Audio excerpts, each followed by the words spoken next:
Hello everyone, welcome to Bright Gen Education. आज हम लोग स्टैंडर्ड 12 की इकोनॉमिक्स स्टार्ट करने वाले हैं। बहुत सारे कॉलेजेस या कोचिंग इंस्टीट्यूट में क्या होता है, ये जो सब्जेक्ट है वो पेज वाइज या चैप्टर वाइज सिखाया जाता है, बट वो जो तरीका है वो थोड़ा सा टाइम कंज्यूमिंग है और उसमें बहुत मेहनत करनी पड़ेगी। हम लोग ब्राइट जेन एजुकेशन में प्रीवियस ईयर पेपर एनालिसिस करके आपको ऐसे वीडियोस देंगे जिससे आपको मिनिमम एफर्ट्स डाल के आपका काम मैक्सिमम और आसान हो जाएगा, जिससे आपको रिजल्ट बहुत इजीली अचीव हो सके। ट्रस्ट मी, अगर आपने ये वीडियोस सीक्वेंशियली देख लिया और ये सारे आंसर्स आपने याद कर लिए जिस हिसाब से मैं आपको दूंगा, आपको आसानी से 65 to 70 मार्क्स मिल जाएगा, दैट टू आउट ऑफ 80। तो लेट स्टार्ट। सबसे पहला आंसर जो हम आज करने वाले हैं that is micro economics and macro economics. तो समझते हैं माइक्रो और मैक्रो होता क्या है। माइक्रो इकोनॉमिक्स यानी कि study of small individual unit, यानी कि एक बड़ी चीज के छोटे से टुकड़े की एनालिसिस करना, that is micro economics.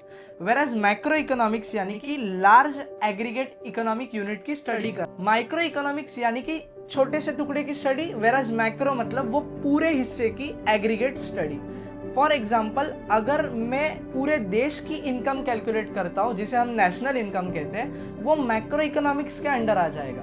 But अगर मैं मेरे इंडिविजुअल यानी कि मेरी खुद की इनकम कैलकुलेट कर रहा हूँ तो वो माइक्रो इकोनॉमिक्स में आ जाएगा। सेकेंड पॉइंट जो है, micro economics slicing method use करता है, यानी कि माइक्रो इकोनॉमिक्स एक बड़ी चीज को छोटे छोटे टुकड़ों में डिवाइड करके उस हर एक हिस्से को स्टडी करता है। वेराज मैक्रो इकोनॉमिक्स जो है वो लंपिंग मेथड यूज करता है, यानी कि ये एज अ होल टुकड़े को स्टडी करता है। नेक्स्ट है पार्शियल इक्विलिब्रियम एनालिसिस। अब ये पार्शियल इक्विलिब्रियम एनालिसिस यानी कि क्या होता है? इक्विलिब्रियम मतलब बैलेंस, पार्शियल इक्विलिब्रियम मतलब balance between two factors. Microeconomics हर एक हिस्से को जब स्टडी करता है तो उसमें खाली दो फैक्टर्स को ध्यान में रख के स्टडी करता है।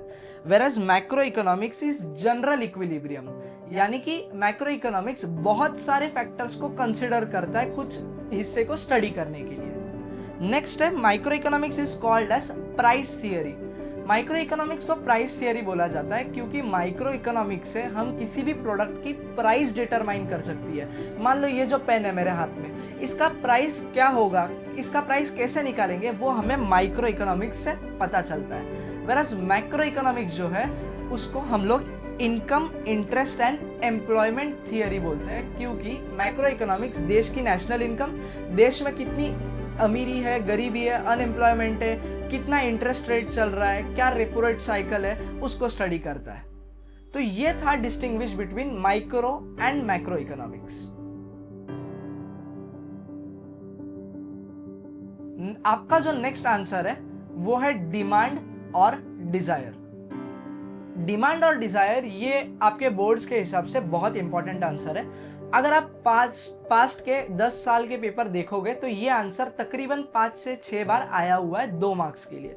तो देखते हैं डिमांड और डिजायर है क्या। डिमांड यानी कि डिजायर प्लस एबिलिटी टू पे। डिजायर मतलब इच्छा, खाली इच्छा। मान लो मुझे इच्छा है कि मर्सिडीज खरीदनी है, बट क्या खाली इच्छा से काम बनेगा? नहीं, मेरे जेब में पैसे भी होने चाहिए ताकि मैं वो मर्सिडीज खरीद सकूं। तो उसी को हम लोग क्या कहते हैं? एबिलिटी टू पे, यानी कि मेरे जेब में पैसे होने चाहिए। मेरे जेब में पैसे होके बात नहीं बनेगी। मान लो मेरे पास 100 करोड़ रुपए है, तो आपको क्या लगता है मैं मर्सिडीज खरीदूंगा? नहीं, मैं उल्टा हेलीकॉप्टर खरीद के ट्रैवल कर सकता हूँ। तो मेरी इच्छा भी होनी चाहिए, मेरे पास पैसे भी होने चाहिए और मेरी विलिंगनेस भी होनी चाहिए, यानी कि वो प्रोडक्ट खरीदने की विलिंगनेस, तैयारी भी होनी चाहिए, तभी वो डिमांड कहलाता है।